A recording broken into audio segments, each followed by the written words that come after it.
और जैसे किसी को फुरफुरी सी आती है और शेर जागरूक हो गया, जैसे सोते से जाग गया हो, मोह की नींद टूट गई और मिथ्यात्व का मर्द हो गया, श्रद्धावान हो गया, व्रती बन गया, झरनों का, नदी का, झील का गर्म पानी पीने लगा, सूखे पत्ते खाने लगा।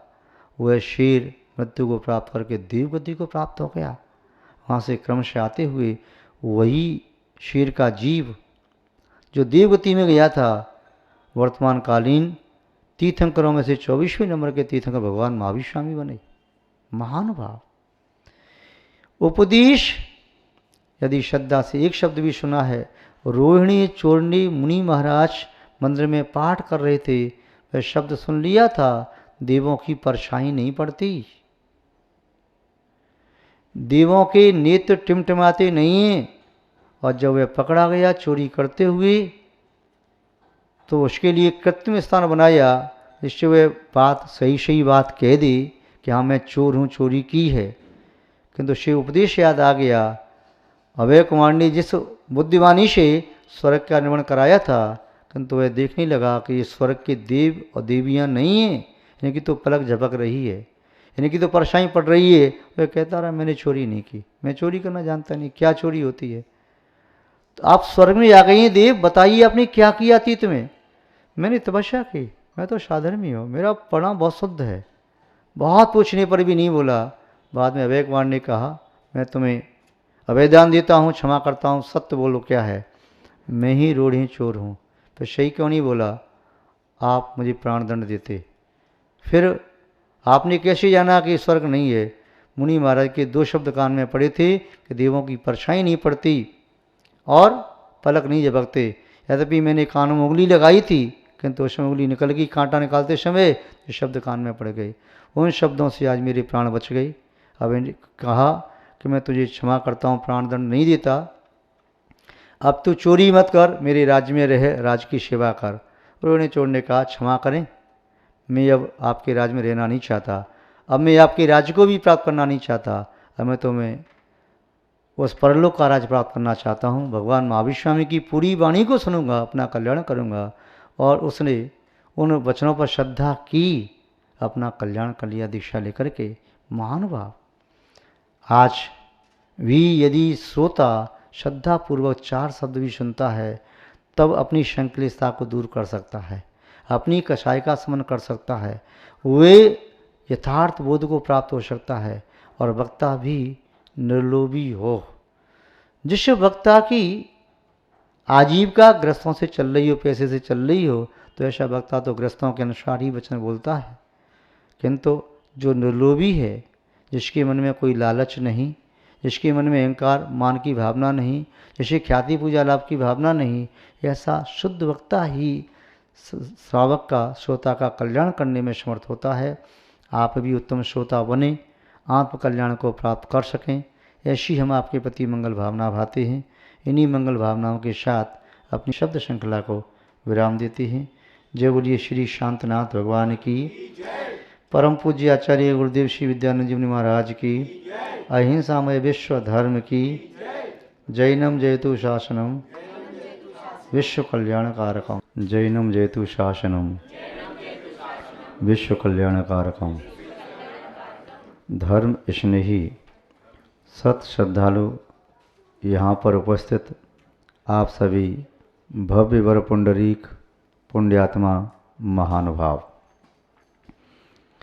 संसार में हर किस्म के व्यक्ति प्रत्येक काल में थे, आज भी हैं और आगे भी रहेंगे। जो व्यक्ति पुण्यात्मा जीव है, उसे पुण्य का फल भोगने के लिए मिलता है और पुण्य का कार्य करने में वह समर्थ होता है। जो व्यक्ति हीन पुण्यात्मा है, वह पुण्य के कार्य संपादित नहीं कर पाता और पुण्य के फल को भी नहीं भोग पाता। जो व्यक्ति पापिष्ठ जीव होते हैं, वे पाप का फल भोगते हैं और उनके माध्यम से पाप के कार्य ही होते हैं। कई बार जीवन में अनुभव किया है, 4 व्यक्ति बैठकर धर्म की चर्चा कर रहे हैं और उन्होंने अचानक कोई बात कही कि इस काम को ऐसा करना है, इस कार्य में पुण्य तो नहीं मिलेगा, पाप मिलेगा। और चारों चर्चा कर रहे थे, कौन करे, आप कर लो, आप करो, आप करो। किंतु चर्चा चली रही थी तब तक पांचवा व्यक्ति आया और वह कहने लगा मैं करूँगा इस काम को, और वह पाप का श्रेय उसने ले लिया। कई बार ऐसा होता है, पुण्य कार्य करने की बात चार व्यक्ति दुष्ट कोई चर्चा कर रहे थे, पाप पुण्य का कार्य हम ऐसा करेंगे, वे सोचते ही रह गए। एक पांचवा व्यक्ति आया, उसने पुण्य का कार्य कर लिया। तो जो व्यक्ति जिस प्रकार की नियति से सहित होता है, जिस प्रकार पुण्य पाप की प्रगति को लेकर के आता है, उसके माध्यम से वैसे कार्य संपन्न हो जाते हैं।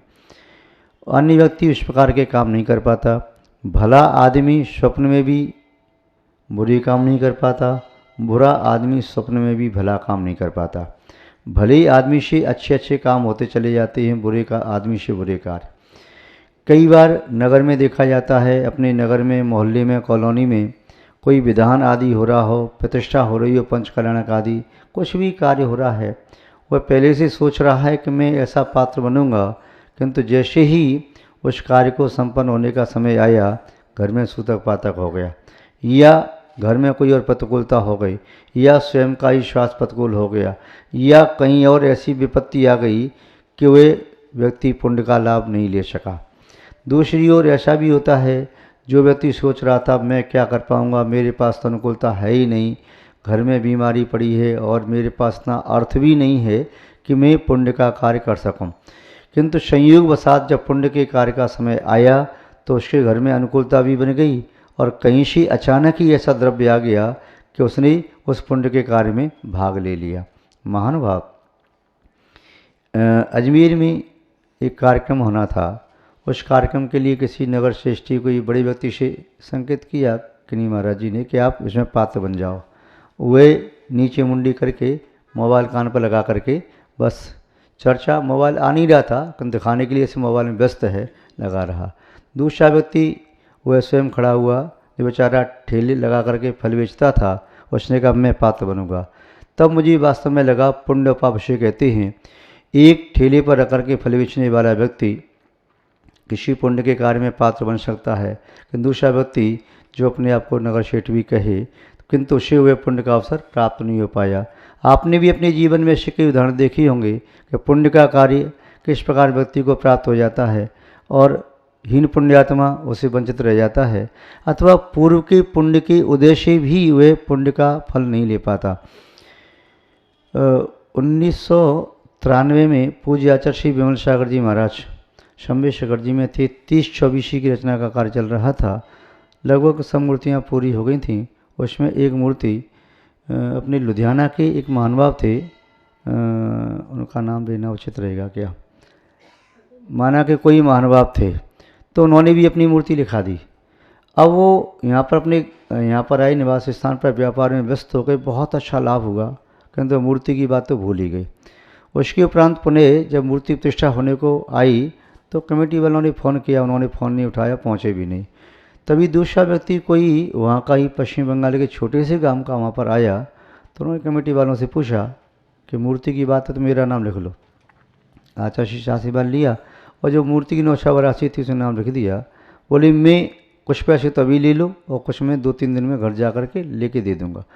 वो एक घर जा रहा था कि तभी मार्ग में फ़ोन आ गया कि एक गाड़ी चना आया है, आपको चाहिए तो। उसने कहा ठीक है मैं ले लेता हूँ।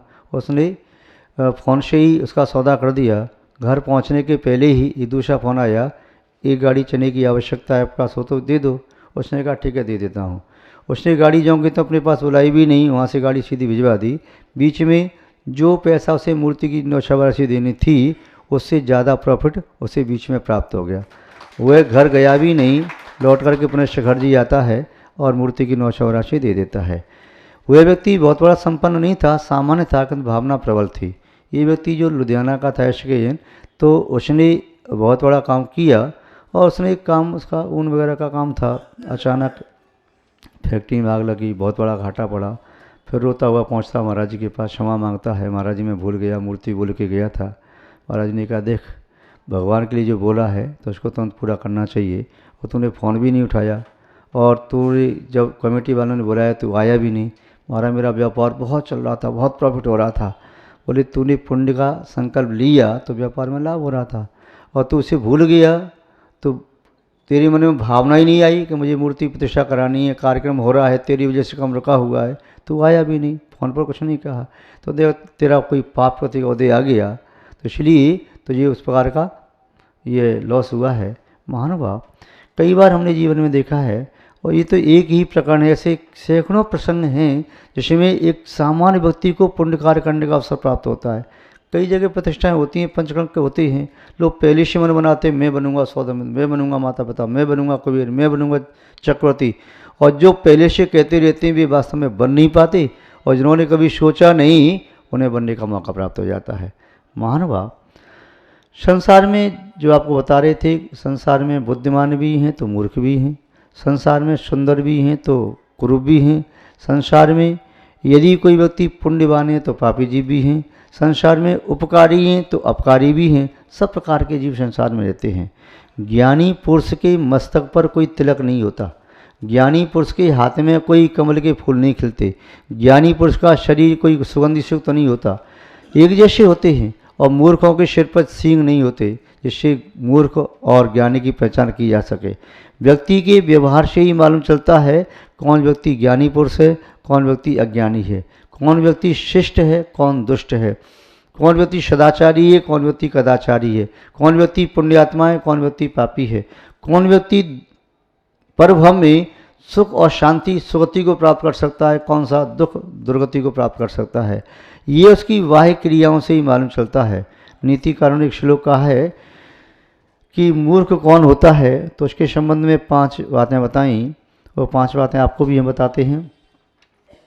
मूर्खस्य पंच चिन्हानि गर्वो दुर्वचनम तथा क्रोधस्य हठवादस्य परवाक्येषु। मूर्ख कौन है, उसके 5 चिन्ह हैं। अलग से सींग नहीं होते, किंतु ये 5 बातें सींग से ज़्यादा भयंकर हैं।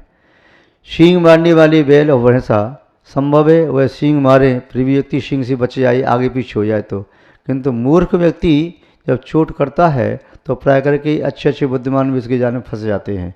लोभ के कारण या लोक व्यवहार के कारण या अन्य किसी भय आदि से। तो मूर्खों से दूर रहें। तो मूर्खों की संगति में रहने वाला व्यक्ति भी मूर्ख ही माना जाता है। अग्नि के संपर्क में पड़ा हुआ लकड़ी का टुकड़ा भी अग्नि ही हो जाता है, और गंदगी में पड़ी हुई कोई अच्छी वस्तु भी वह भी गंदी हो जाती है, सड़ जाती है। सड़े हुए फलों में अच्छा फल भी रख दो तो वह भी सड़ जाता है, बदबू आने लगती है। तो यहाँ पर मूर्खों की बात कह रही है। कौन कौन चिन्ह है मूर्खी? तो मूर्खस्य पंच चिन्हानि, मूर्खों के 5 चिन्ह हैं।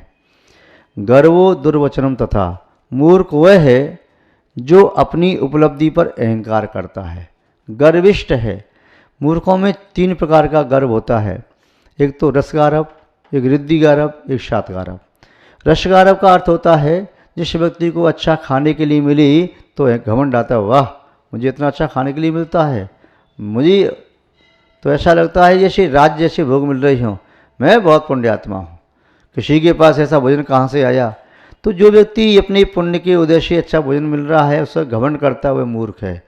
अथवा शात गौरव, किसी के जीवन में सातावेदनी कर्म का उदय आ रहा है और कहता है वाह मेरे घर में तो बस अनुकूलता अनुकूलता है, न कभी कोई अस्वस्थ होता है, न कभी कोई दुर्घटना होती है, न कोई प्रतिकूलता आती है, मैं कितना पुण्यात्मा हूँ। अपने शाता के उदय में जो इतराता है वह भी मूर्ख है। रिद्धिगारव, यदि किसी के पास कोई सत्कला है, विद्या है, ज्ञान है और भी कोई गुण है, उसका अहंकार करता है तो वह भी मूर्ख है। तो जो गर्व करने वाला, अहंकार करने वाला मूर्ख है, ये मूर्ख का पहला चिन्ह है। दूसरा चिन्ह है मूर्ख का दुर्वचनम। मूर्ख व्यक्ति वह है कि जिसके कोष में मीठे अच्छे वचन होने के बावजूद भी वह अपने कोष में से दुर्वचन निकालता है। अपने श्री मुख से वह चाहे तो अमृतोपमा वचन कह सकता है, ऐसे वचन बोल सकता है जिससे स्वयं को भी शांति मिले और दूसरे को भी शांति मिले। हितमित प्रिय वचन बोल सकता है, किंतु मूर्ख वह कड़वे वचन बोलता है। किस तरह? जैसे कोई व्यक्ति गली में फल बेचने वाला आया, फल बेचने वाले की टोकरी में अच्छे अच्छे फल भी हैं और खट्टे फल हैं, कड़वे फल हैं, कच्चे फल भी हैं। वह लोभ में आकर के कड़वे खट्टे खराब फल ग्रहण करता है, अच्छे नहीं लेता। तो जैसे वे मूर्ख है, उसी प्रकार जो व्यक्ति अच्छे वचन बोलने की सामर्थ्य रखता हुआ भी दुर्वचनों का प्रयोग करता है, वह भी मूर्ख ही कहा जाता है। क्योंकि दुर्वचन बोलने से जिह्वा मोटी नहीं हो जाती, मीठे वचन बोलने से जीभ घिस नहीं जाती, दुर्वचन बोलने से कहीं शरीर का सत्व कम नहीं होता, कोई मोटापा कम नहीं होता, हेल्थ कम नहीं होती। सद्वचन बोलने से कोई व्यक्ति रोगी नहीं हो जाता, कमज़ोर नहीं हो जाता, और कड़वे वचन बोलने से, दुर्वचन बोलने से कोई मोटा नहीं हो जाता, कोई हष्ट-पुष्ट नहीं हो जाता, निरोगता उसे नहीं मिल जाती। किंतु फिर भी जब व्यक्ति ये जानता है कि खोटे वचन बोलने से मुझे कोई लाभ नहीं हो रहा, न शारीरिक, न कोई सामाजिक, न कोई आध्यात्मिक, न कोई वाचनिक, न कोई शरीर में कोई ऊर्जा शक्ति प्राप्त हो रही हो, ऐसा भी नहीं है, इसके बावजूद भी यदि व्यक्ति दुर्वचन बोले तो बताओ उससे बड़ा मूर्ख और कौन हो सकता है। मीठे वचन बोलने में जीभ नहीं घिस रही, मीठे वचन बोलने में पैसा नहीं लग रहा, मीठे वचन बोलने में शक्ति ज़्यादा नहीं लगानी पड़ती, मीठे वचन बोलने में कोई पुण्य खर्च नहीं हो रहा, बल्कि पुण्य का आसव हो रहा है। मीठे वचन बोलने से पाप ही नष्ट होते हैं, मीठे वचन बोलने से स्वयं को शांति मिलती है। इसलिए शिष्ट मिष्ट प्रिय वचन बोलना चाहिए। किंतु जो व्यक्ति नहीं बोलता है प्रिय वचन, अमृत को छोड़कर के जहर पीता है, तो वह मूर्ख होता है। ऐसे ही दुर्वचन बोलने वाला व्यक्ति भी मूर्ख ही होता है। आगे बता रहे हैं क्रोधस्य। मूर्ख का तीसरा लक्षण है क्रोधी। मूर्ख व्यक्ति ऐसा सोचता है कि क्रोध करके मेरा दबदबा प्रभाव जम जाएगा, क्रोध करो तो सब व्यक्ति मेरे नतमस्तक हो जाएंगे। किंतु ये उसकी उल्टी सोच है, उसका भ्रम है। क्रोध करने से आत्मिक शक्ति नष्ट होती है, शरीर की शक्ति नष्ट होती है। क्रोध करने से मित्र टूटते चले जाते हैं, क्रोध करने से स्वयं का गुण नष्ट होता है, विवेक नष्ट होता है, और जो सत्य रूप परिणाम है, कोमल परिणाम है, विनम्र परिणाम है, क्षमाशील परिणाम है, उन परिणामों की होली जल जाती है। इसलिए क्रोध बुद्धिमान तो करता ही नहीं। बुद्धिमान वह है जो क्रोध को पी जाता है, गम को खा जाता है। मूर्ख वह है जो क्रोध की अग्नि को उगल देता है दूसरों के ऊपर। जिस पर क्रोध की अग्नि उगलता है वह जले या न जले, किंतु क्रोध की ज्वाला अपने श्रीमुख में पैदा कर रहा है तो वह तो पहले जलेगा। यदि कोई व्यक्ति अग्नि का गोला, लोहे का गोला अग्नि में संतप्त करके दूसरे को जलाने के लिए फेंकेगा, उस पर गोला वह गिरे, वह जले न जले बात की बात है, किंतु हाथ में उठा करके फेंकने के लिए तैयार होता है, वह तो पहले जल ही जाता है।